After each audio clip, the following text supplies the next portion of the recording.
자, 대체 신학을 이어서 다뤄보겠습니다.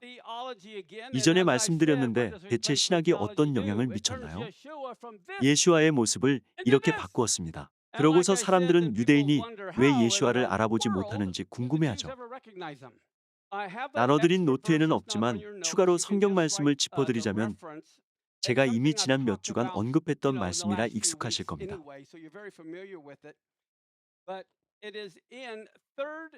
요한 3서 1장 9절부터 10절이죠. 이 말씀을 보면 사도 요한과 모든 유대인이 교회에서 쫓겨났고 회당에 유대인을 드리려는 이방인도 전부 쫓겨났습니다. 교회가 아니었죠. 원래 신약에는 교회가 없었습니다. 대신 사람들이 모이는 회중 모임이 있었죠. 유대인을 맞아들인 이방인도 전부 쫓겨났습니다. 요한이 기록한 말씀을 읽어보죠. 내가 두어 자를 모임에 썼으나 흠정역에서는 교회라고 번역했습니다. 디오드레베가 분명히 헬라 이름이죠.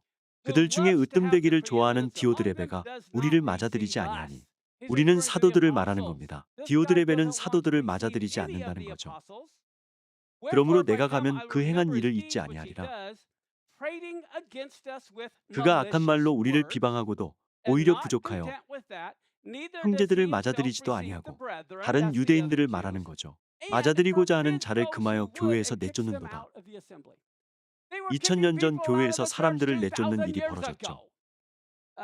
힘과 권력을 원하고 으뜸이 되고자 했던 이방인들이 그런 겁니다. 주님은 이미 그런 일을 하지 말라고 경고하셨었죠. 잠시 복습하겠습니다. 왼편에는 로마 황제가 있고 오른편에는 유대 왕이 있습니다. 41년에서 54년까지 재위한 글라우디오 가이사는 지난주에 말씀드렸던 것처럼 아내에게 독살당했고 그 아내의 아들이 다음 황제가 됐죠. 당시 유대 왕은 누구였나요? 41년부터 44년까지 재위한 헤롯 아그리파 1세였습니다. 아그리파는 사도 요한의 형제 야고보를 참수하고 베드로를 투옥했고 요한은 결국 마리아와 함께 에베소로 이주했죠. 그리고 아그리파 왕은 벌레에 먹혀 죽었습니다. 사도행전에 기록돼 있죠. 이후 네로가 황제가 되어 54년부터 68년까지 다스렸습니다. 이 기간에 로마에 화재가 일어났죠. 네로는 남편을 독살해 자신을 황위에 올린 어머니를 처형했습니다. 그렇게 16살에 통치를 시작하고 68년 30살에 자살로 생을 마감했죠. 로마 대화제는 64년에 일어났습니다. 그때 사람들은 성도들을 탓했죠. 다음에는 베스파시아누스가 69년부터 79년까지 재위했습니다. 주님은 제자들에게 이렇게 경고하셨었죠. 예루살렘이 군대들에 에워싸이는 것을 보거든 당장 그곳을 떠나라고요. 그래서 메시아닉 유대인들은 67년에 펠라로 피난했습니다. 그리고 70년에 예루살렘이 무너졌죠. 그때 120만 명이 죽었습니다. 그리고 메시아닉 유대인을 포함해 모든 유대인이 도망쳤죠. 그래서 79년에는 토라의 무지한 이방인들이 예루살렘에서 모든 모임을 주도했습니다. 그들은 히브리어도 몰랐고 소크라테스, 플라톤, 아리스토텔레스를 도덕적 기반으로 두었죠.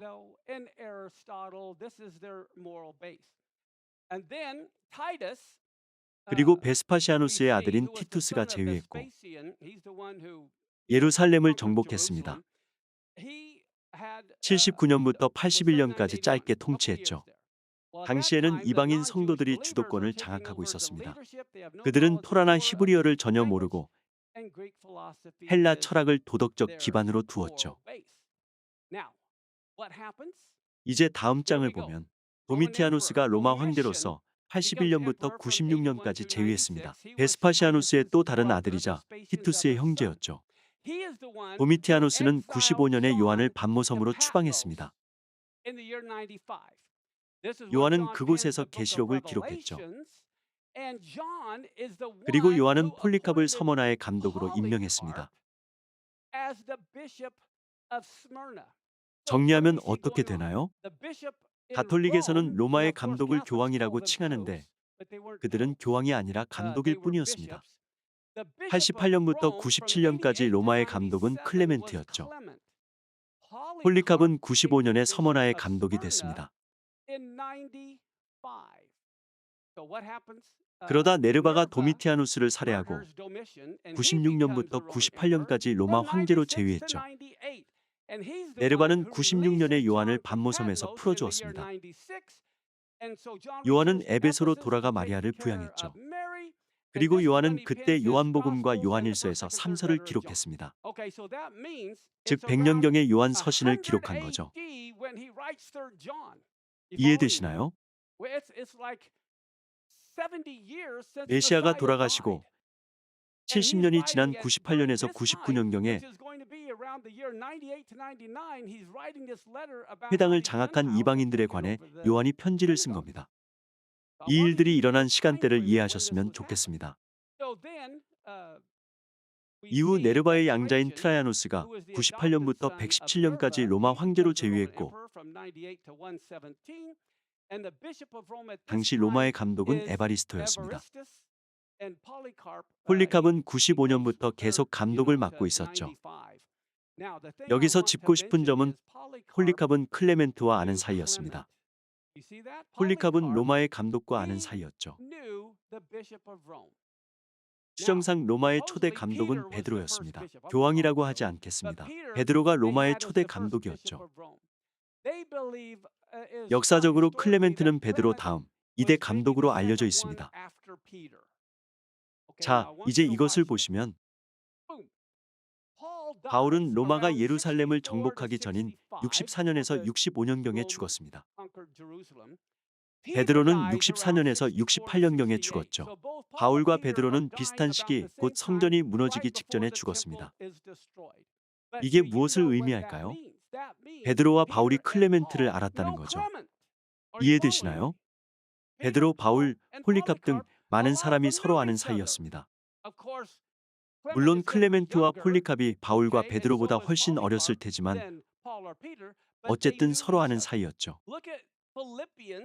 빌립보서 4장 1절에서 4절을 보면 바울이 말하길 그러므로 나의 사랑하고 사모하는 형제들 나의 기쁨이요 면류관인 사랑하는 자들아 이와 같이 주 안에 서라. 내가 유오디아를 권하고 순두개를 권하노니 주 안에서 같은 마음을 품으라. 또 참으로 나와 멍에를 같이 한 내게 구하노니 복음에 나와 함께 힘쓰던 저 여인들을 돕고 또 누구를 말씀하죠? 여기에 나오는 클레멘트는 로마의 감독 클레멘트로 여겨집니다. 이렇게 베드로와 바울과 아는 사이였던 클레멘트가 로마의 다음 감독이 되었죠. 이 점을 짚고 싶었습니다. 자, 이제 또 보면 하드리아누스가 로마 황제로 117년부터 138년까지 재위했고 안토니누스 피우스가 138년부터 161년까지, 마르쿠스 아우렐리우스가 161년부터 180년까지, 콤모두스가 180년부터 192년까지 재위했죠. 로마의 감독을 보면 텔레스포로가 125년부터 136년까지 섬겼고 빅토르가 189년부터 199년까지 섬겼습니다. 오른편을 보면 폴리캅은 95년부터 155년까지 섬겼죠. 또 지난주에 에베소의 감독 폴리크라테스에 관해서도 잠깐 다뤘는데 150년부터 196년까지 섬겼습니다. 지난주에 폴리크라테스와 빅토르가 유월절 날짜를 두고 논쟁한 것을 얘기했죠. 유월절을 지키느냐 부활절을 지키느냐의 문제였습니다. 이해되시죠? 그리고 왼편을 보면 비오가 로마 감독으로 140년부터 155년까지, 아니체토가 155년부터 166년까지 섬겼죠. 그때 폴리캅이 아니체토와 논쟁했습니다. 서머나의 감독 폴리캅이 로마의 감독 아니체토에게 반박한 거죠. 그리고 폴리캅에게서 양육받은 폴리크라테스는 로마의 다음 감독인 빅토르에 맞섰습니다. 시간대를 알 수 있도록 설명해 드리는 겁니다. 이 논쟁은 전부 유월절을 따르느냐, 부활절 토끼를 따르느냐를 두고 벌어졌죠. 이제 또 다른 부분을 다루려 하는데 당시 상황을 확실히 이해할 수 있도록 돕기 위함입니다. 초대 교부를 2명 더 소개할 텐데 순교자 유스티누스는 100년부터 165년까지 65년을 살았습니다. 유스티누스가 165년까지 살았다면 155년부터 166년까지 섬긴 로마의 감독을 알았을 겁니다. 폴리크라테스도 알았을 테죠. 순교자 유스티누스는 이방인이었습니다. 또 아실지 모르지만 이레니우스라는 교부가 있었는데 130년부터 202년경까지 살았습니다. 두 교부는 폴리캅을 알았을 테죠. 하지만 둘은 유대인이 아니었습니다. 그리고 아래를 보면 터툴리안이 나오는데 터툴리안은 160년부터 230년까지 살았던 교부지요. 1세기 말 바울과 베드로 등 여러 일들이 일어나고 있었을 당시 사도 요한은 폴리캅과 개인적으로 알고 지냈습니다. 요한이 에베소로 돌아온 후 폴리캅은 요한과 함께 요한이 쓴 계시록을 읽었죠. 요한은 개인적으로 폴리캅에게 계시록의 내용을 알려줬을 겁니다. 함께 저녁 식사를 하며 이야기했을 테죠. 그래서 동쪽 아시아 사람들은 서쪽에 있는 사람들에게 너희의 주장은 틀렸고 요한의 말에 따라 부활절이 아니라 유월절을 지켜야 한다고 했습니다. 콘스탄티누스가 부활절을 주장한 게 아니죠. 물론 콘스탄티누스도 그랬지만 그보다 몇백 년 전에 먼저 있었습니다. 처음부터 있었죠. 2세기로 넘어가는 1세기 말부터 있었습니다.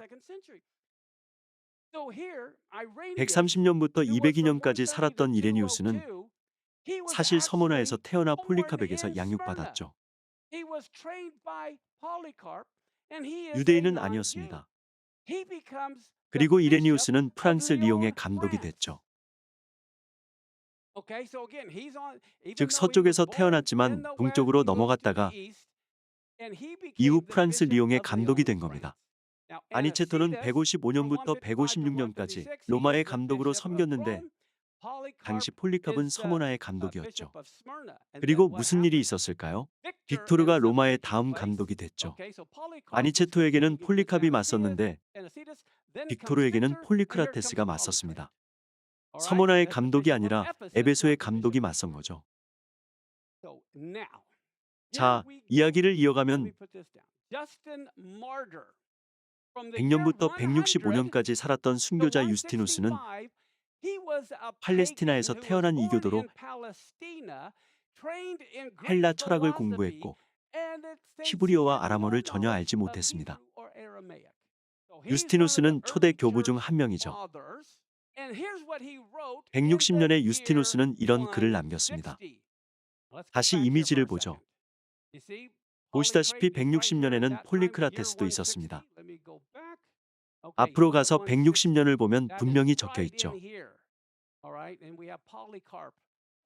폴리캅은 155년에 죽었지만 폴리크라테스는 아직 살아 있습니다.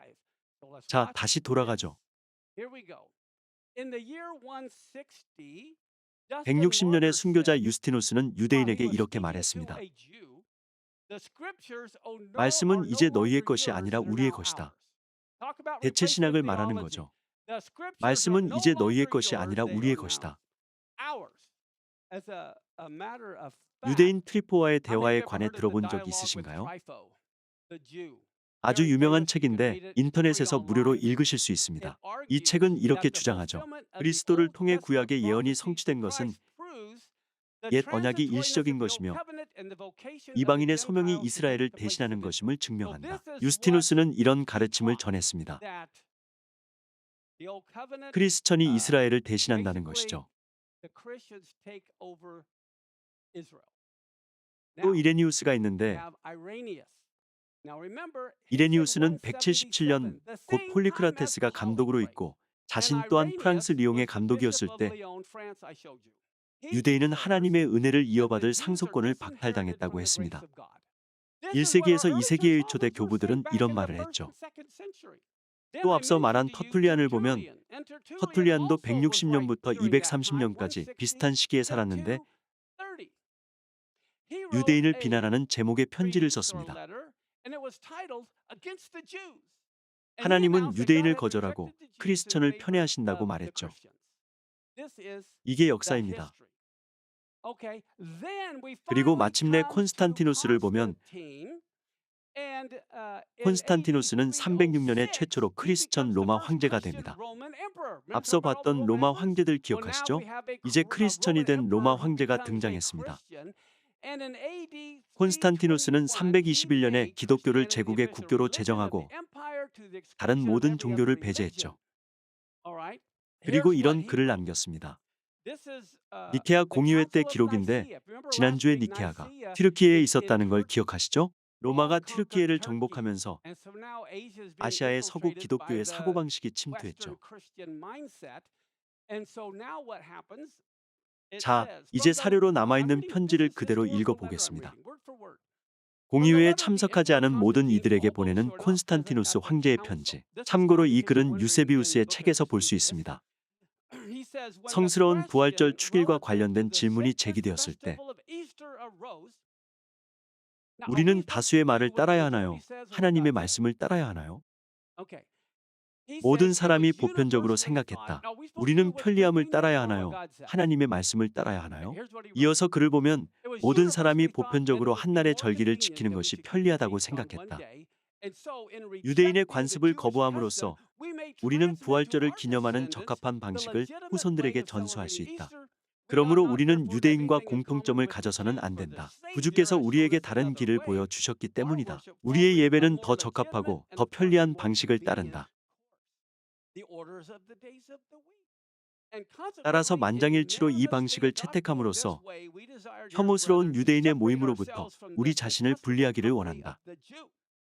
그들이 이 부활절에 관한 질문에서 진리를 소유하지 못하는 것은 우리가 개선한 모든 것을 맹목과 반감으로 대하며 같은 해의 유월절을 2번이나 지키는 경우가 많기 때문이다. 우리는 공개적으로 오류를 범하는 사람들을 따라할 수 없다. 우리 공동체에 있으셨던 분은 유월절을 2번 지키는 것을 아실 겁니다. 하나님이 그렇게 만드셨죠. 첫째 달에 지키지 못하면 둘째 달에 지키라고요. 그런데 크리스천들은 이것을 이해하지 못했습니다. 이어서 말하길 그렇다면 오류의 눈이 먼 유대인을 우리가 어떻게 따를 수 있을까?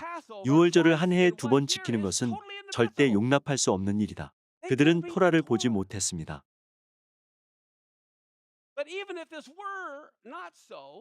그러나 그렇지 않더라도 너희의 의무는 그런 악한 사람들과 교제하여 영혼을 더럽히지 않는 것이다.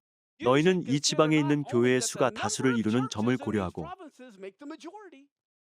또한 우리의 이성이 옳다고 인정한 것을 요구하는 일은 정당하며 우리에게 유대인과의 공통점이 없어야 함을 고려해야 한다. 자, 다음으로 넘어가죠. 347년부터 407년까지 살았던 제롬은 자기 저서에서 유대인을 이렇게 설명했습니다. 유대인은 유다의 형상을 입은 뱀이라고 불리며 유대인의 찬송과 기도는 나귀의 뇌이다.